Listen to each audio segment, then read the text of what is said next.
Ba hoki and ko lami, Granny used to say, and broad beans and shucking peas on the porch by the sea, naps in the afternoon with Granny's back to me, then cocktails with Granddad, pink ginger ale from bottles on the blue cabinet in the room with the men on horseback. Tea in bed with Granny, or baking bread with Granddad. Running to the beach in bare feet, the rough, worn road made you walk like a duck, and the seagrass sliced your legs, and you were wary of jellyfish stings, though their washed-up, flashy bodies fascinated you so.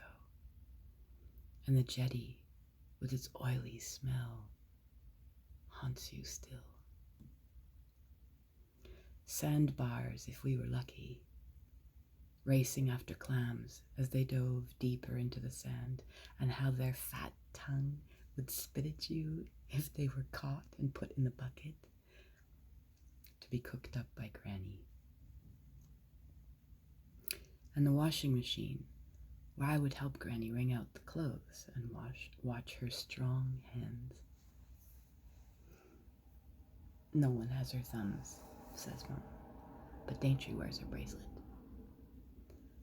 Watch her strong hands push down on the spiderweb-like rubber ring that squooshed out the water and held the clothes in. And cranberry juice popsicles, or better yet, Tang. And pretending to be pussycats, who would be given dark blue dishes filled with brightly colored sweet cake decorations that rolled around in the bowl till you caught them with your tongue and crunched their yummy, chalky sweetness. The grandfather clock that tick-tocked in the hall. Granddad's carpets that repeated over and over in the halls.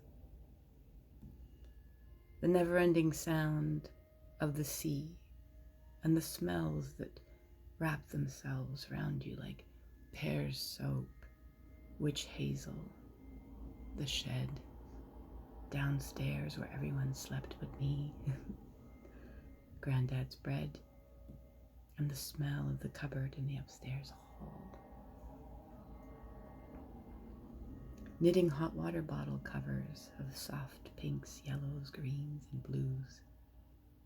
Special trips to Portage Island, on a boat I can barely remember, and lobster feasts too. Honeycomb breakfasts, which were such a treat, and trips to the dump with Dad, driving on his knee. Old Kerwin, the Youngs, and Mrs. Anderson, and that woman with the house and the pool. She had a big swordfish somewhere outside, and beautiful bead curtains I once touched inside. And blueberries in the sun, and the golf course for miles, and sticky sap from the trees. The bathtub outside, where we washed our feet till they ached like ice cream headaches. Neapolitan ice cream. The door to the cellar, where we'd climb up and cling at the top and press our face to the screen and laugh at Granny in the kitchen, and she'd say, "Ba hoke," and we'd slide down screaming on our bare bums. And Spike. And the books. Griselda and the Ogre. And that one with the lion and the pink and yellow trees. And Granny used to call me Jemima Puddle Duck when I washed the dishes.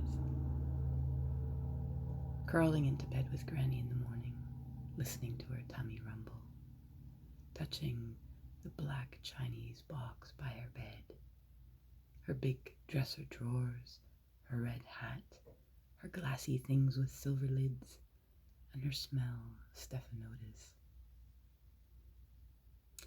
The piggy banks that led downstairs, Granddad's black beer loved so much by Dad.